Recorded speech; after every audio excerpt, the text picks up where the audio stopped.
Buenos días chicos, ¿cómo están? Bienvenidos una vez más al curso de español para lusohablantes y hoy vamos a tener la última clase del nivel A1 y cuyo tema es el contraste entre los verbos haber y tener. Y al final también trataremos de manera muy rápida el verbo estar. Empezamos.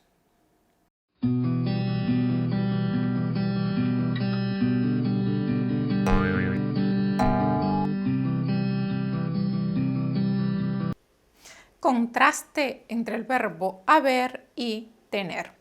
Empezamos primero con el verbo haber. Haber se escribe con B y no con V como en portugués. Haber, ¿ok? Veamos sus formas. Primera persona del singular, yo, he. Segunda persona, tú, has. Tercera persona, él, ella, usted, ha. Y aquí también encontramos su uso impersonal, hay. Pasamos ahora al plural. Primera persona, nosotros, hemos. Segunda persona, vosotros, habéis. Tercera persona, ellos, ellas, ustedes, han. Con sus formas personales, es decir, las que están con letra negrita, en español se forma el pretérito perfecto compuesto. Por ejemplo, he comido, has comido, ha comido, hemos comido, habéis comido, han comido. Ese tiempo es un pasado y ya lo vamos a ver en el siguiente nivel, en el nivel A2. Ahora nos vamos a centrar solamente en el uso impersonal. Hay, se escribe con H y con Y.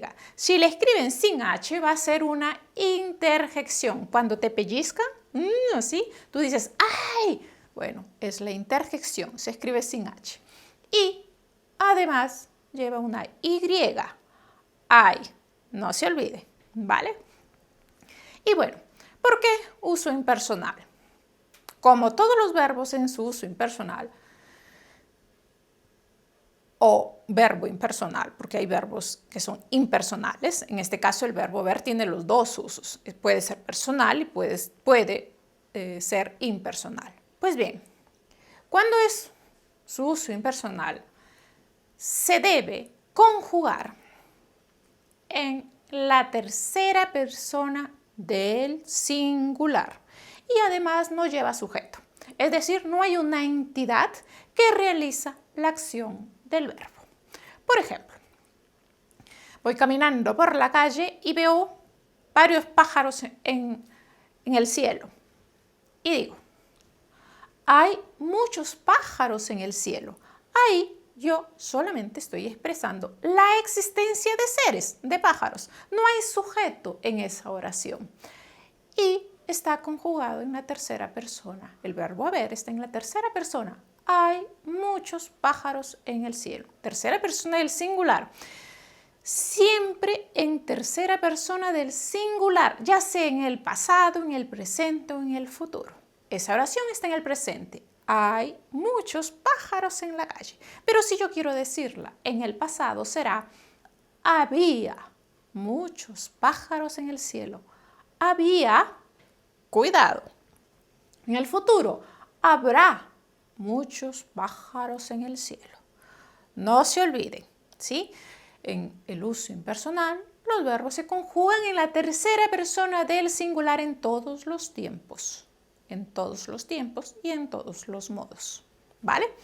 Ahora sí, vamos a ver otros ejemplos.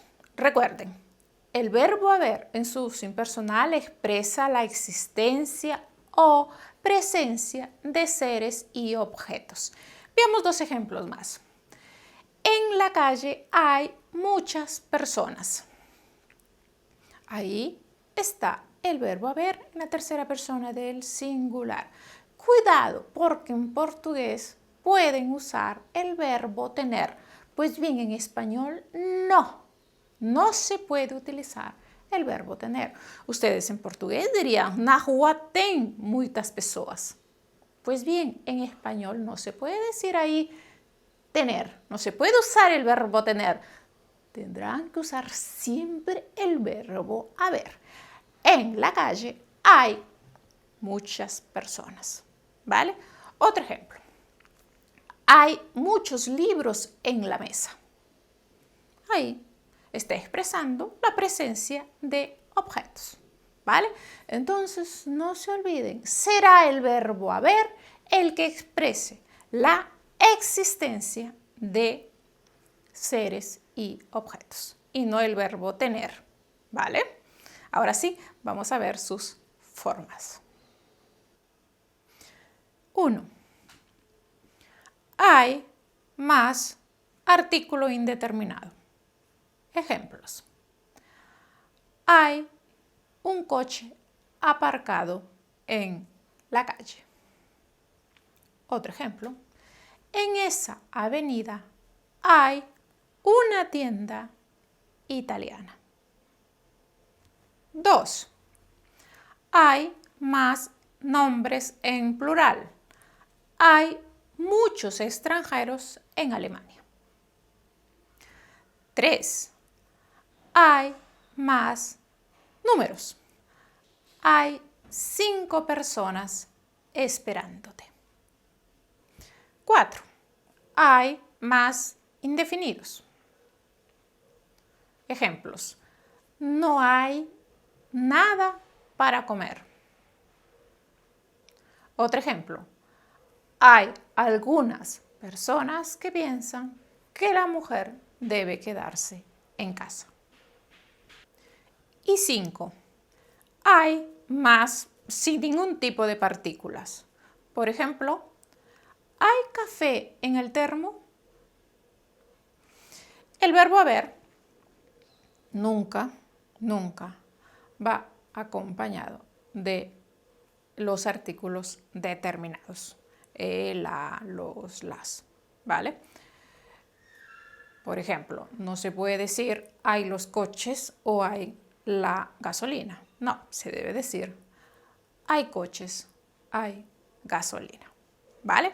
Entonces, recuerden, el verbo que expresa la existencia o presencia de seres y objetos es el verbo haber y no tener.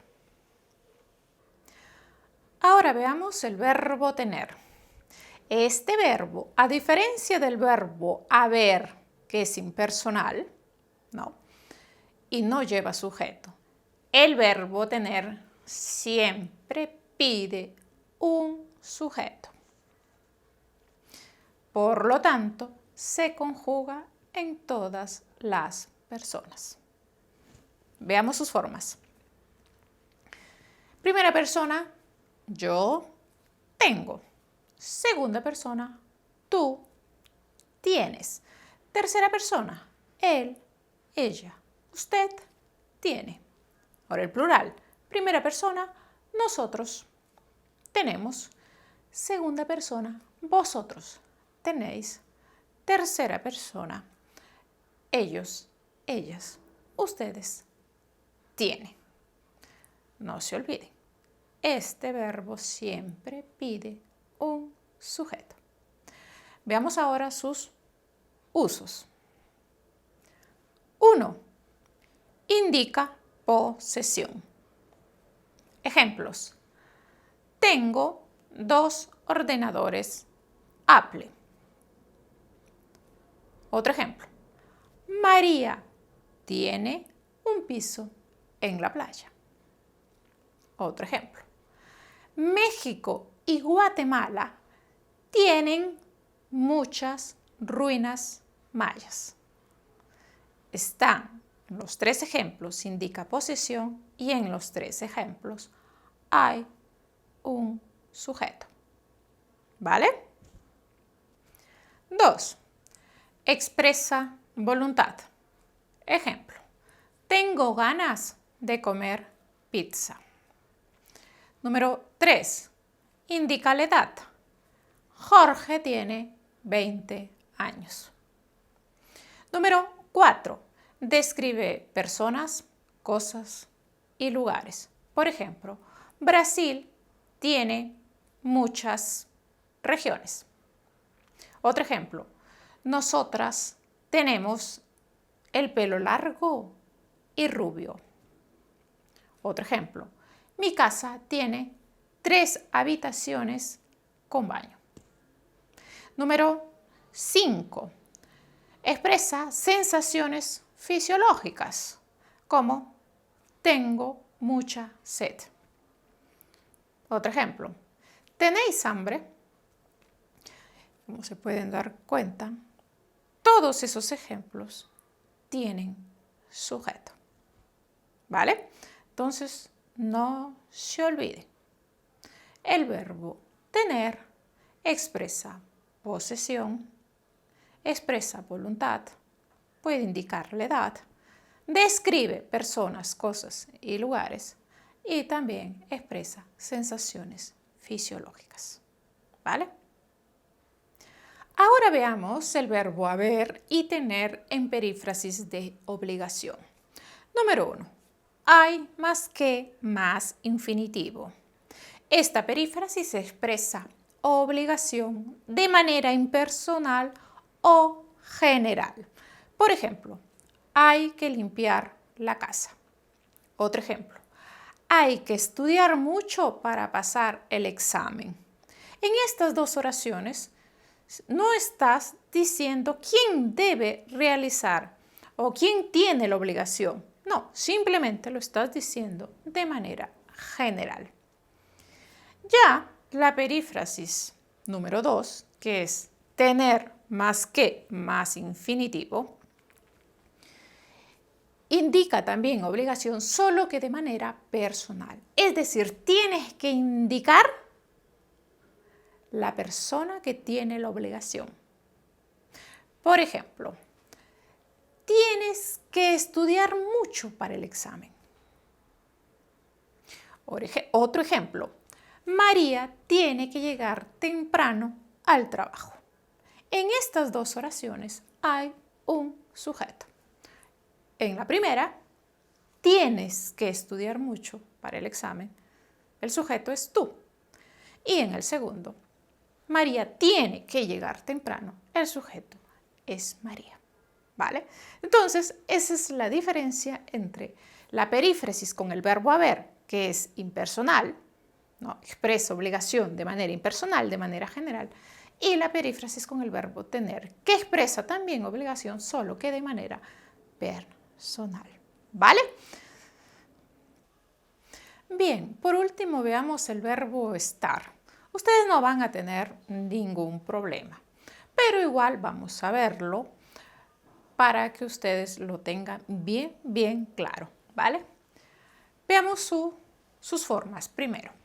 Entonces, tenemos yo estoy, tú estás, él, ella, usted está, nosotros, nosotras estamos, vosotros, vosotras estáis, ellos, ellas, ustedes están. Sus formas ustedes ya las conocen. Veamos sus usos. Número 1. Al igual que en portugués, lo usamos para preguntar por la localización de algo o de alguien que sabemos que existe. Por ejemplo, ¿dónde están mis gafas? Otro ejemplo, ¿dónde está Luisa? Número 2. Al igual que en portugués, se usa para expresar la localización de algo o de alguien que sabemos que existe. Por ejemplo, los libros están encima de la mesa. Otro ejemplo, mi hermana está afuera esperándote. Y por último, número 3, lo usamos para hablar del estado físico y de ánimo. Por ejemplo, tu niña está con fiebre. Otro ejemplo, hoy estoy muy contenta. Y ahí están los 3 principales usos del verbo estar. Y como se han podido dar cuenta, son igual que en portugués. Y bueno, ¿qué es lo que van a hacer ahora? Pues ya saben, van a ir a mi blog y van a resolver las tareas. Y volvemos nuevamente aquí a YouTube para resolverlas.